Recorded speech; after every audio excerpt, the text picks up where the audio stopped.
Hello everyone, welcome to our educational platform A1 EduPoint. So, in today's video, we will discuss about adding manure and fertilizers, which is a very important topic from this chapter. And this video will cover a whole NCERT and referential point that are important as the examination point of view and the knowledge that you must have to be gained. So let's start without delay a minute. Till then, subscribe to my channel and press the bell icon for the regular update. देखेंगे जो main topic है, जो NCERT का जो topic है क्या है, adding manure and fertilisers. इसमें हम इसके सबसे पहले टॉपिक में देखेंगे इंट्रोडक्शन। इस वीडियो के अंदर हम उसको सब पार्ट्स में डिवाइड किया। पहला है इंट्रोडक्शन, दूसरा है मैन्योर या फिर मैन्योरिंग क्या है, तीसरा क्या है फर्टिलाइजर्स क्या है, चौथा है differences between fertilisers and manures, and last क्या है एडवांटेजेस ऑफ मैन्योर, मैन्योर्स के क्या एडवांटेजेस है। तो इन 5 सब टॉपिक्स को एक मेन टॉपिक जो वो है एडिंग मैन्योर एंड फर्टिलाइजर्स में देखेंगे। ठीक है, तो हम चलिए आज पहले थोड़ा सा यहाँ से इंट्रोडक्शन में क्या देखेंगे, क्या होता है एडिंग मैन्योर एंड फर्टिलाइजर्स, क्या होते हैं, क्यों हम ऐड करते हैं, फिर मैन्योर क्या होता है, मैन्योरिंग क्या होती है, फर्टिलाइजर्स डिफरेंस रूटीन, इन सबको भी देखेंगे हम। चलिए अब स्टार्ट करते हैं पहले सब टॉपिक के साथ, क्या adding manure and fertilisers.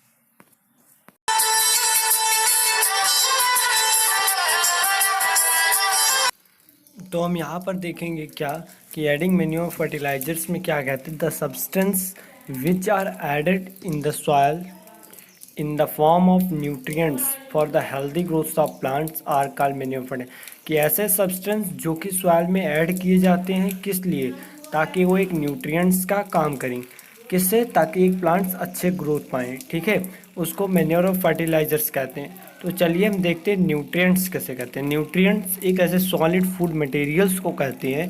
Nutrients आप देखिए वहाँ पर हाईलाइट फूड न्यूट्रिएंट्स, ये देखिए न्यूट्रिएंट्स कैसे कहते हैं, जो कि एक सॉलिड फूड मटेरियल होता है जो कि हम इनटेक करते हैं, लेकिन हम इनटेक करते हैं जिससे हमारी ग्रोथ और डेवलपमेंट हो। इस सारी फूड को न्यूट्रिएंट कहते हैं। तो जो भी सब्सटेंस हम ऐड करते हैं एक ऐसे न्यूट्रिएंट्स के फॉर्म में जो कि सॉइल में जाता है और वो एक अच्छा ग्रोथ प्रोवाइड करता है प्लांट को, उस सब्सटेंस को हम क्या कहते हैं, मैन्योर्स एंड फर्टिलाइजर्स। तो ये इतना इंट्रोडक्शन में हो गया। अब इसके हम बताएंगे नीड्स ऑफ मैन्योर फर्टिलाइजर्स। देखिए needs of manure and fertilisers की अगर किसी चीज़ की ज़रूरत को समझना है उसके पहले हमको समझना होगा कि अगर वो ना रहे तो क्या होगा। तो जैसे अगर हम जानते हैं सॉइल में कंटिन्यूस कल्टीवेशन हो, एक क्रॉप के बाद दूसरा क्रॉप, दूसरे के बाद तीसरा क्रॉप, तो उससे क्या होगा, उससे हमारी जो सॉइल की फर्टिलिटी लेवल है वो डिक्रीज़ हो जाएगी। ठीक है, तो जब सॉइल की फर्टिलिटी लेवल डिक्रीज़ हो जाएगी तो कहीं ना कहीं हमारी प्रोडक्शन भी कम हो जाएगा। तो ये होता है अगर हम उसमें मैन्योर्स और फर्टिलाइजर्स है तो इसकी पहली नीड्स क्या है कि मैन्योर फर्टिलाइजर्स को हम ऐड करते हैं, जिससे क्या होती है हमारी सॉइल की फर्टिलिटी लेवल इंक्रीज होती है और क्रॉप प्रोडक्ट जो फर्टिलिटी लेवल है वो क्रॉप प्रोडक्शन को इन्हेंस करता है। दूसरा क्या होता है, मैन्योर जो होता है वो हमारे क्रॉप्स को हेल्दी बनाता है। फर्टिलाइजर्स क्या होता है, सडन नीड्स जो ज़रूरत है उसको प्रोवाइड करता है। ठीक है, ये 2 नीड्स हैं, इसलिए हम मैन्योर फर्टिलाइजर्स को ऐड करते हैं प्लांट्स में, अपने क्रॉप प्लांट्स में। ओके,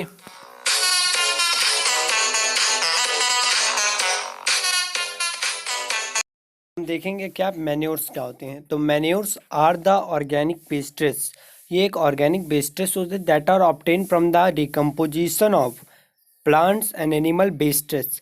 प्लांट और एनिमल वेस्ट या एक्सक्रेटा, जो प्लांट्स या फिर एनिमल का वेस्ट होता है या फिर एक्सक्रेटा होता है उससे जो प्रोडक्ट बनता है उसे मैन्योर कहते हैं। और फार्मर इसको क्या करता है, फार्मर इसको ऑब्टेन करता है, कैसे ऑब्टेन करता है, by dumping their wastage in an pit. Pit means होता है गड्ढा, किसी एक गड्ढे में उसको बेस्ट करता है और उसमें डिकम्पोजिशन मैक्रो ऑर्गेनिजम्स की हेल्प से होता है। जो मैक्रो ऑर्गेनिज्म उसमें हेल्प करते हैं, जैसे क्या हो गया अर्थवार्म, ऐसे आपने पहले क्लासेस में पढ़ा होगा वर्मी कंपोस्ट। वर्मी कंपोस्ट उस टाइप्स के हम उसको कहते हैं जहाँ पर क्या होता है, vermi means with the help of micro organism earthworms, types of earthworm and compose mean जिसको कंपोज करते हैं। ठीक है, उसको डिकम्पोज करते हैं। तो vermi compost is the types of manure. इन सबको मैन्योर्स का हम यूज़ करते हैं प्लांट्स में। आगे हम देखेंगे मैन्योरिंग क्या होता है। Let's start.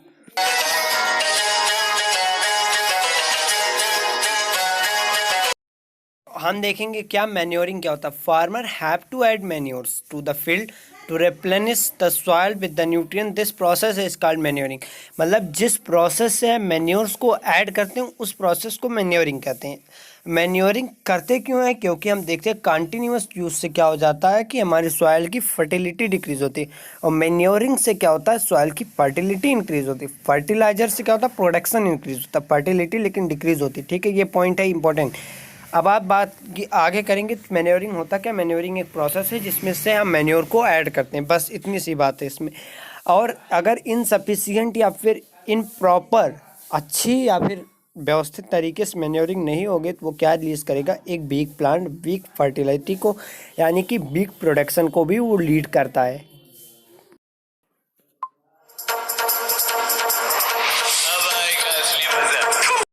देखेंगे फर्टिलाइजर्स को। Fertilisers are the chemicals which are rich in particular nutrients. यही खासियत है फर्टिलाइजर्स की। फर्टिलाइजर्स क्या होते हैं, एक ऐसे न्यूट्रिएंट्स होते हैं जो कि एक पार्टिकुलर टाइप ऑफ, एक ऐसे सब्सटेंस होते हैं जो कि केमिकल्स, ये सब केमिकल सब्सटेंस नहीं, केमिकल सब्सटेंस जो कि पार्टिकुलर टाइप ऑफ न्यूट्रिशन में रिच होते हैं। पार्टिकुलर टाइप ऑफ न्यूट्रिशन कहने से क्या मतलब है कि जैसे ये फास्फोरस हो गया, पोटास हो गया, इन सब में रिच होते हैं। यूरिया जैसे सम ऑफ द, ये पहली बात प्रोड्यूस कहाँ होते हैं, फैक्ट्रीज में। इसमें हम बताएंगे some examples of fertilisers are urea, ammonia sulphate, ammonium sulphate, super phosphate, potash, NPK, nitrogen, phosphorus, potassium, ये सबसे पॉपुलर एनपीके है। आप देखेंगे यूरिया पड़ती है, डाइप, ये सब फर्टिलाइजर्स हैं। और जो मैन्योर्स, जो एक सिंपल सी भाषा में अगर मैन्योर्स से ये कैसे अलग है हम अभी आगे देखेंगे। पहले फर्टिलाइजर्स से हम सब कुछ समझते हैं, फर्टिलाइजर्स के क्या एडवांटेजेस हैं, क्या लॉसेस हैं फर्टिलाइजर्स। ठीक है,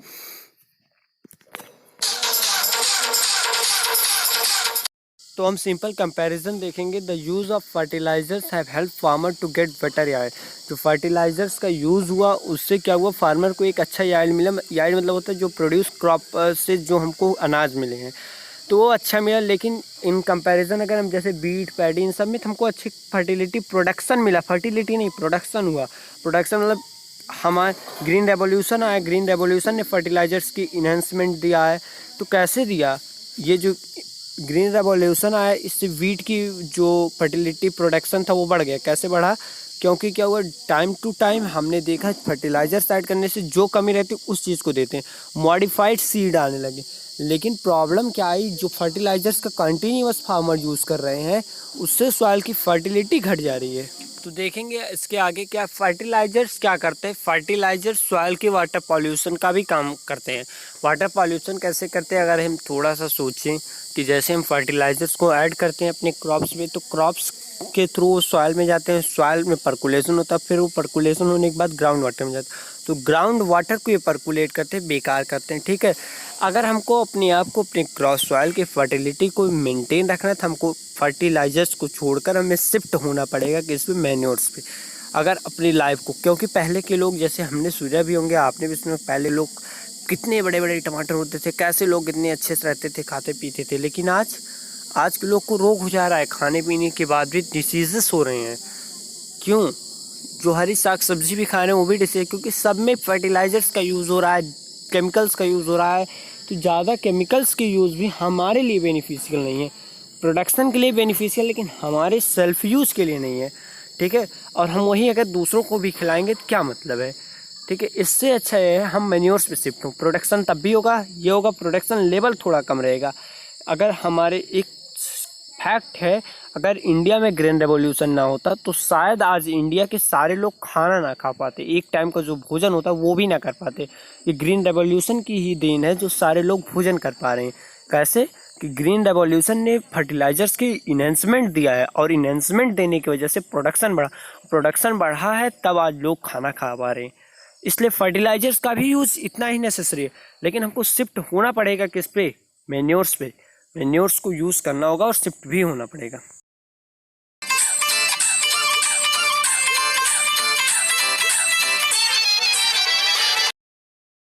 मैन्योर्स और फर्टिलाइजर्स में डिफरेंस देखेंगे। सबसे पहला डिफरेंस जो है नेचर की बेसिस पे, तो manures are the semi composed organic matters. Semi compose मतलब आधा कंपोज होता है, फुल्ली कंपोज नहीं होता। वही फर्टिलाइजर जो होते हैं वो केमिकल फॉर्मुलेशन होता है, मतलब केमिकली फॉर्म्ड होते हैं। केमिकली इसमें आइटम्स और मॉलिक्यूल्स के थ्रू ये केमिकली फॉर्मेशन इसका होता है, केमिकली फॉर्म्ड होता है नेचर। हम प्रिपरेशन में देखेंगे तो मैन्योर्स क्या होता है, मैन्योर्स एक नेचुरल मटेरियल है जो कि नेचर से फॉर्म होता है, लेकिन फर्टिलाइजर जो होता है एक केमिकली साल्ट है, पूरा केमिकली फॉर्म होता है। मिनरल कंटेंट थर्ड जो डिफरेंस है, तो इसमें small amount of mineral salts होते हैं, लेकिन फर्टिलाइजर्स में large amount of mineral particular mineral present होते हैं। अब बात करेंगे स्पेसिफिसिटी, मतलब क्या होता है कि क्या स्पेशल है, तो इसमें होता है it is not nutrient specific. तो क्या होता है इसमें मैन्योर्स में न्यूट्रिएंट स्पेशल नहीं होते, लेकिन फर्टिलाइजर्स में क्या होता है न्यूट्रिएंट स्पेसिफिक होते हैं। ऑर्गेनिक मैटर की बात करेंगे तो मैन्योर्स होते हैं वो ऑर्गेनिक मैटर्स को ऐड करते हैं, लेकिन अगर हम फर्टिलाइजर्स की बात करें, फर्टिलाइजर्स कोई भी ऑर्गेनिक मैटर नहीं ऐड करता। ऑर्गेनिक मैटर मतलब जो कि एनिमल्स या फिर प्लांट्स के वेस्टेज से या लिविंग ऑर्गेनिज्म से प्रोड्यूस हो, ठीक है, जिसमें लाइफ्स की होने के चांसेस हो, ये ऑर्गेनिक मैटर्स हैं। मैन्योर्स को अगर हमको शो करना मतलब अपनी फील्ड में ऐड करना, तो उसको हमको लार्ज क्वांटिटी की ज़रूरत होगी, और ये बल्कि भी होता है, तो इसलिए इसको ले जाना भी कठिन होगा। लेकिन फर्टिलाइजर्स होते हैं इस स्मॉल क्वांटिटी में चला जाएगा और अच्छा न्यूट्रिएंट्स प्रोवाइड करता है।